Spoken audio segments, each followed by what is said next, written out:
When it's noisy, our nonverbal communication was definitely something I took away. And then me just trying not to do too much, right? Making sure I stay within parameters, not trying to do too much. But besides that, we'll be all right.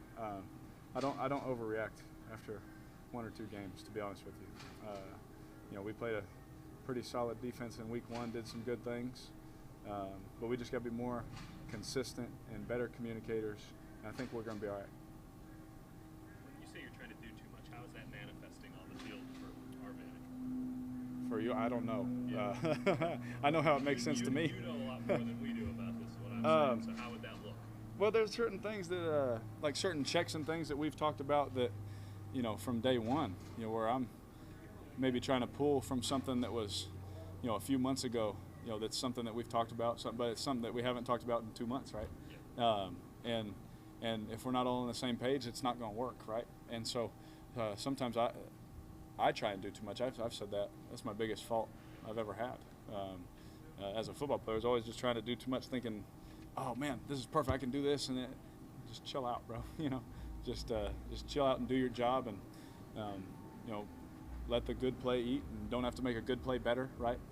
Doing things like that, and so learning, right? So I don't know.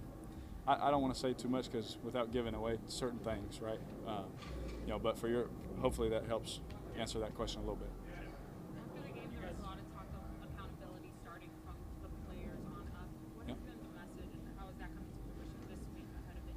Well, for us, I say the same thing after every game pretty much to the cameras. And then I go talk to my guys as a person. You know what I mean?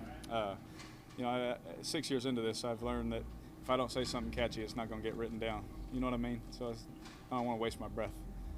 So I just go talk to my guys individually and just tell them, where I could be better, where we could be better, where I think that we could grow.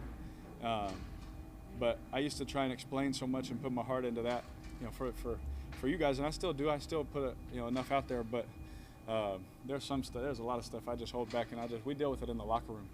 And I learned that from some veterans that I played with, Seawood, Tuck, watching those guys, and over the years seeing like, I see why they did certain things the way they did them. You know what I mean? And so that's kind of how we handled it. Taking, me sitting there, coach every time gets up in front of the team, and he's going to tell them, Derek, you should have done this and this and this. So and so, you should have done this, this, and this. We all see and know what everyone needs to do better, and and when he says, "You with me?" You're either going to be quiet or yes, sir, I got you. In front of everybody. And so that's never been a problem with us and Coach Gruden. He's going to let you know where you need to be better, and we're all going to hold each other accountable. And that's what we do here. You guys have had some flux in terms of receiver personnel, and from what John was just saying, that maybe Tyrell's moving around a bit more than what you planned during the summer. Yes. Doing those adjustments in season, you plan for one thing and then have to adjust. Has that been a wrinkle? I don't know how you want to. Yeah, I mean, it's definitely different, right? He's got to run some different cuts. He's got to run some different routes. He's got to do a lot more for us than originally that was planned, right? We had a plan of 2 guys sharing a certain load, right, of things, and now we got him. JJ's back from his injury. We got Trevor. We got Hunter. We're trying to figure out what's the perfect way to do it, right? And we got 3 really good tight ends also. With our running backs, we've always talked about them. And so we're just trying to figure out how to do it. And so, yeah, it's more, honestly, the biggest thing is which is more on Tyrell. He's got more on his plate. And, I think you guys have talked to him and know him well enough that he can handle it. And I think it'll be good for him, though, because it'll just put him, put the ball his way a lot more. Our security blanket is Derek Waller. It seems like no matter who's guarding, he can create a mismatch either way. The smaller guys and smaller guys. What does that do for you? Yeah. No, you hit it on the head, because I think we saw him catch balls against safeties and linebackers, and also we put him out wide and he's running slant routes on some pretty good corners, and we're making 10, 12 yards on those. So, again, you don't want to ever get ahead of it, but we think he's very special. Obviously the production is now showing up. What he doesn't get enough credit for is he'll one play get a reverse kind of speed play, then the next play he's blocking Hunter in pass protection. Then the next play he's running a slant on Trey Waynes. Like that you don't find those guys. Like they're not around, And the fact that we have one of those is pretty awesome. And I hope, I hope again that Raider fans enjoy the heck out of him because, what is he? He's like first or second in catches. He's, balling out of his mind. He's just playing. He's playing unreal, and I think we all root for that guy and what he can do, especially, with what we ask him to do. And Coach Gruden's offense, it's hard mentally, and we ask him to do a lot. Derek, as a quarterback, you sort of project what it would be like being Jacoby Brissett in late August, and all of a sudden, the guy ahead of you is not just hurt, but he's done. He's gone. Yeah. So not only are you QB1, but you're the franchise. Yeah. What's that like?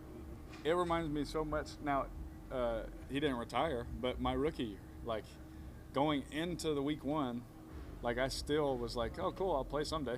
I played in the preseason, the last game, because I thought we were just resting Schaub in his elbow, I think it was. And then all of a sudden, like I come in there, hey, you're starting. It's like, oh, sweet, Rex Ryan or the New York Jets, sweet, that'll be awesome. First start. When the whole time you've been taking the 2 reps, you'll play someday in the future, right? And so you can't hide the excitement as a competitor. So I'm sure he was excited, but you also feel for your teammate. Like I'm sure he feels for Andrew. Like Andrew didn't want to retire, right? His body, I guess, had enough. And trust me, there's a lot of guys in our locker room, a lot of guys that play with you. I mean, as soon as he retired, we're like, man, we understand. It's going through all those injuries, man. That's not fun, especially internal injuries. That's different, But you feel for them, but at the same time, you're excited. And again, football is the ultimate team sport. So I'm sure his teammates just put their arms around him and said, man, let's roll. Eric, the way this works after a couple of rough games, that a lot of the same stuff gets jumped on, and one of them, the Raiders' offense, obviously, they don't go downfield enough. Yeah. If you're playing against Minnesota and you're down and they're playing way deep, are there plays to be had downfield, or are they just not there? Well, we hit a few of them, to be honest with you. They were up 21-0, but we still were able to hit a few of them. A couple play action shots across the middle, hit 2 of those, hit one down the sideline. We had another one called, but they gave us a front that it was no good, so we had to check out of another one. So we had another one called, but we couldn't run it.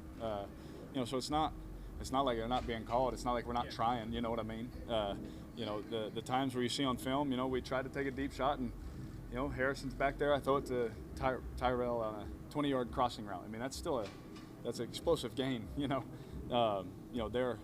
are times, in situations like if you're down, 4 scores, 3 scores, the play action deep shot, there's no bite on the play action. You know what I mean? There's no run fake. So, early on we had some play actions. We actually had another one that we called where they just covered it, so we had to throw it away.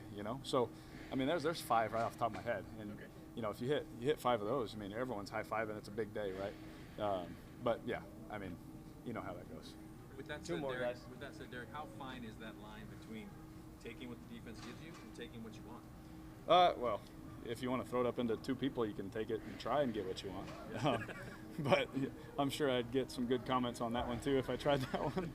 It'd be fun either way. But there is a fine line when it's a closer score. There's a fine line when it's like if a guy is 1-on-1 and you choose not to throw it and you're like, nah, I just check.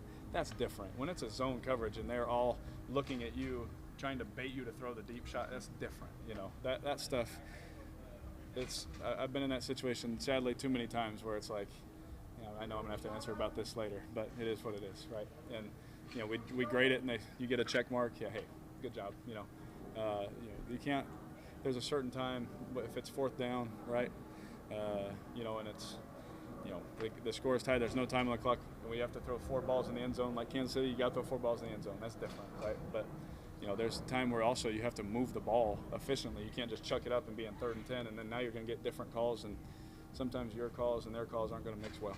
Last one, guys. Are you surprised that Ryan went from being a starter week 1 to being cut week 4? He got cut. Yeah, that's I didn't know. I saw his locker in there. It is surprising. I love RG. He's a heck of a person, man. That breaks my heart, to be honest with you. I feel for him, but it does surprise me, because he was doing some really good things in camp. Saw him make that really good catch in the Rams preseason game. Made some good catches. He scored in the preseason when I played a little bit. Caught some good balls against Denver. First pass of the year, even on a little choice route. So it's hard. But again, you guys know, man, this business is crazy. We've all seen some crazy things around here. So it is what it is. Thank you, guys. Thanks, guys. Yep, thanks.